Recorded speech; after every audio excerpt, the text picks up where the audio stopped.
Hutch Mansell sits in an interrogation room. Federal agents question him, but they do not state his crime. It is clear Hutch participated in a violent event that caught the attention of the government. This man is once again nobody. Welcome to Nobody 2. 4 years have passed since the first film. Hutch now lives in a new house and has a different routine. He appears to live an ordinary life, but he secretly continues to carry out violent, covert missions. He still makes time to call his wife, Becca. Hutch's busy schedule disappoints Becca. Her husband rarely makes time for the family. The children also act distant. Hutch feels guilty about it.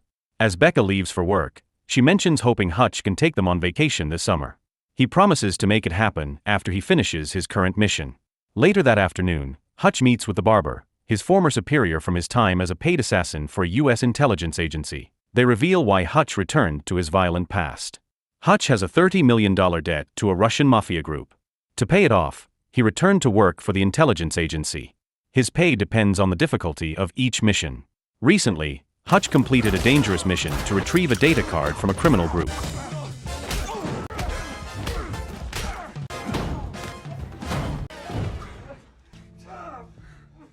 He finished it by killing the group's members in an elevator.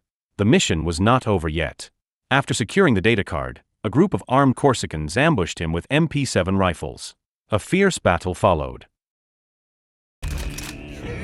Hutch threw a canister, causing a large explosion. He escaped alive. Before he could rest, a group of Brazilians appeared with machetes. Hutch fought them with a belt and a stick. He took them down one by one. Hutch demanded a higher payment for the high risk. He then received $200,000. Later, after getting paid, the barber offered Hutch a new mission, reminding him of his debt. However, Hutch refused. He remembered his promise to his family to take a summer vacation.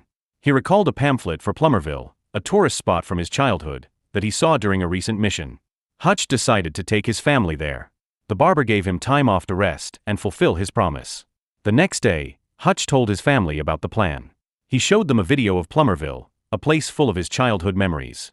Becca and his daughter, Sammy, were excited. His teenage son, Brady, thought the destination was too childish. Despite his hesitation, the family agreed to the trip. Hutch also invited his father, David Mansell, who decided to join them. They picked David up from his nursing home before starting their trip. They enjoyed their time on the road. Upon arriving in Plumberville, they rented a cramped room. It was too small for the two older kids. David gave his room to Brady and found a different place to stay. For Becca, this was a special moment. It was the first time she saw Hutch truly taking a vacation with his family. The family planned to visit the water park. However, the rides were closed. They received hot dog tickets for a nearby cafe instead. At the cafe, Hutch was reminded of his childhood memories. Plumberville was a nostalgic place for him, full of memories with his stepbrother Harry. It was their only vacation spot when they were younger. While Hutch was lost in thought, a local police officer named Abel mistakenly thought he was being watched. A brief tension arose, but the atmosphere eased when Hutch's food arrived. The family then went to an arcade.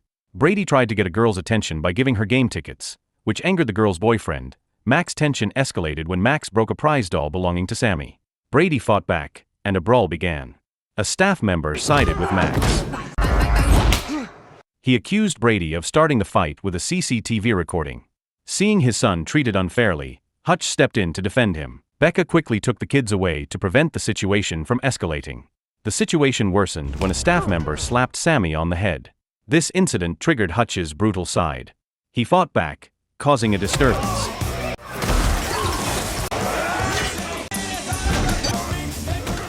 The family had to deal with the police. At the police station, Hutch advises Brady against using violence. Brady argues that his own father is brutal. Hutch hopes his son will grow up to be better. Police officer Abel then takes Hutch to meet Wyatt, Plumberville's owner. It is revealed that Max is Wyatt's son. Wyatt agrees not to press charges if Hutch and his family leave town immediately. Abel, however, still holds a grudge. He secretly orders his men to handle Hutch. Back at their room, Becca gets angry about the chaos Hutch caused. She suspects he came to town for work and that the black bag he carries is part of a mission. However, her suspicions disappear when she sees the bag contains wine he bought from the place where they first met. Her anger subsides. Hutch promises no more trouble and gives her a simple gift. They enjoy the wine together, remembering their first meeting before going to sleep. The next day, the family continues their vacation. They go on rides and take pictures. Hutch notices a police officer is constantly following them. David goes to his old house. Hutch realizes his family might be in danger. He tells Becca and the kids to get on a boat first, saying he will follow on another one. A police officer and several thugs unexpectedly board the same boat as Hutch.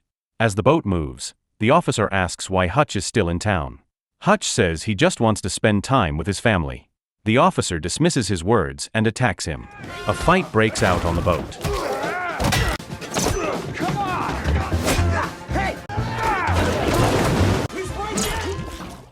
Two elderly passengers and the driver are unaware of the chaos. In the fight, Hutch loses part of his pinky finger and falls into the water. His opponents think he is dead.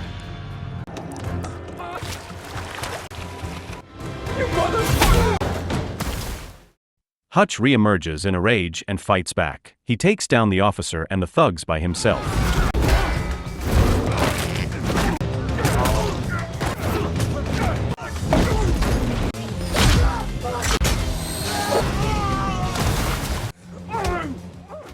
After the incident, Hutch feels that violence always follows him.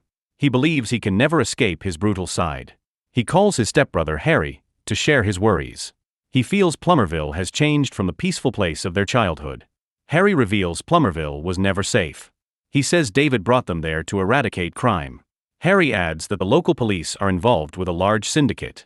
They do not want Hutch interfering. Abel, part of the syndicate, intends to take Hutch out if he stays in town. Hutch contacts the barber. His boss confirms Harry's statement. He adds that a Mafia boss named Lendana, a formidable leader of a large smuggling network, now controls Plumberville. The barber warns that he will not interfere if anything happens to Hutch's family. Meanwhile, Becca, Brady, and Sammy wait for Hutch. Sammy sees a dog and wants to approach it, but a senior officer forbids her from doing so. Becca takes Sammy away to avoid trouble. Elsewhere, Wyatt and Max receive a phone call. It reveals Wyatt's direct connection to Lendana. Wyatt has an old debt to the Mafia boss, left by his father. Wyatt tries to pay off the rest of his debt, but Lendana refuses to let him go easily. Lendana considers Plumberville a key route for smuggling illegal goods. She sees Wyatt as too valuable of a pawn. To maintain control, she orders Abel, a corrupt police officer who works for her, to kidnap Wyatt's son Max. Meanwhile, Hutch's family worries about his whereabouts. When they hear a knock at the door, they hope it is Hutch. Instead, it is David. He calms them down and assures them Hutch is handling important business. At another location, Hutch realizes Lendana is a formidable opponent. Instead of fleeing, he infiltrates Lendana's storage warehouse, which is heavily guarded by Abel and his men. Hutch pours gasoline on a pile of the cartel's money and threatens to set it on fire. He demands his family be left alone. The threat puts Abel on the spot. He is terrified and agrees to Hutch's demand. Before leaving, Hutch sees Max tied up in a car in a corner of the warehouse. Hutch must decide whether to leave the boy or save him. Hutch returns and frees Max. A fight breaks out, and Hutch defeats the guards.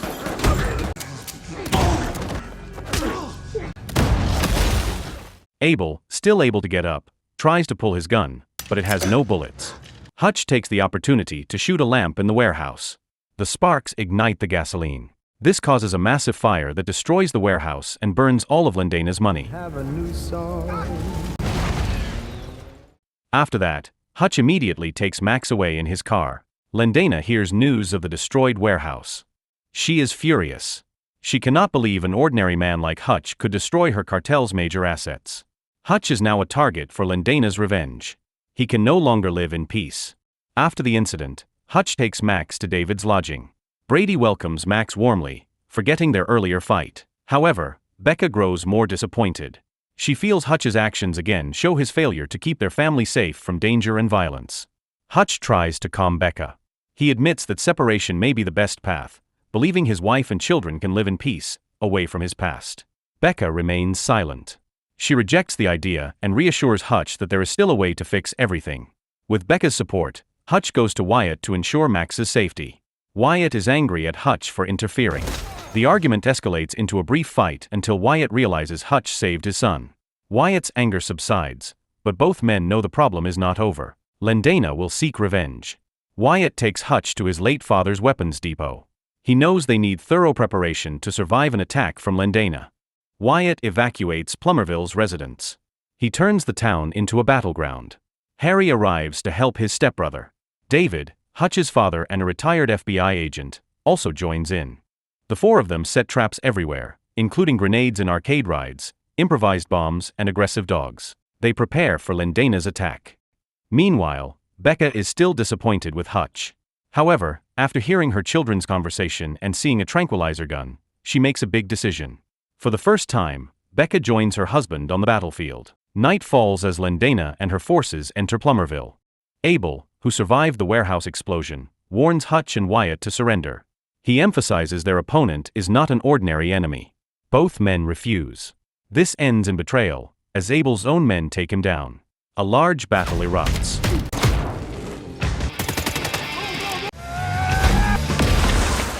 Some of Lendana's forces fall due to the traps. In the mirror maze, traps catch many of them.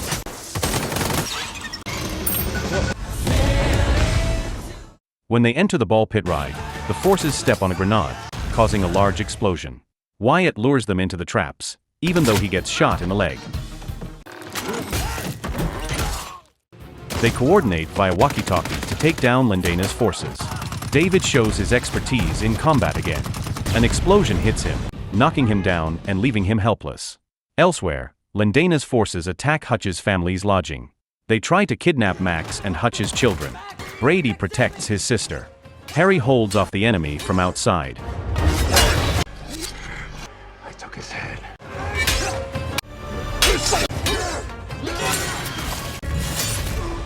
Don't bring a machete. Lendana herself appears on the front line with her two loyal bodyguards. She fights with full force. For the first time, Hutch is truly overwhelmed. Just as Lendana is about to take him down, Wyatt reappears, despite his weak condition. He shoots one of Lendana's bodyguards, giving Hutch a chance to fight back. Lendana is unfazed. She keeps pushing toward Hutch. She throws a knife that embeds itself in Wyatt's shoulder, making his condition more critical. At that moment, Becca arrives with a tranquilizer gun. She is not an ordinary housewife. She is a person ready to stand by her husband in dangerous situations. One shot hits Lendana, causing her to stagger and fall. Lendana's remaining forces immediately surround Hutch and his family. David, who is still alive, reappears. He triggers his last prepared trap. He tells everyone to get into the pool. Then, he detonates the area with improvised dynamite. A large explosion shakes the place. It destroys Lendana's remaining forces. In the chaos, Hutch almost drowns from exhaustion. Becca pulls him out of the water and saves his life. This series of events leads back to the film's opening scene. Hutch is interrogated by two federal agents. This time, Becca is with him. In their home, a guard dog symbolizes their readiness to face future threats. The federal agents receive instructions from their superior not to touch the man known as Nobody. The film ends with Hutch reminiscing about the vacation. The trip ended in chaos. He realizes that something is more valuable than peace, a family that remains whole. So the moral of the story is, if you owe $30 million to a Russian mafia boss, a family vacation to a nostalgic childhood spot is probably not the best idea.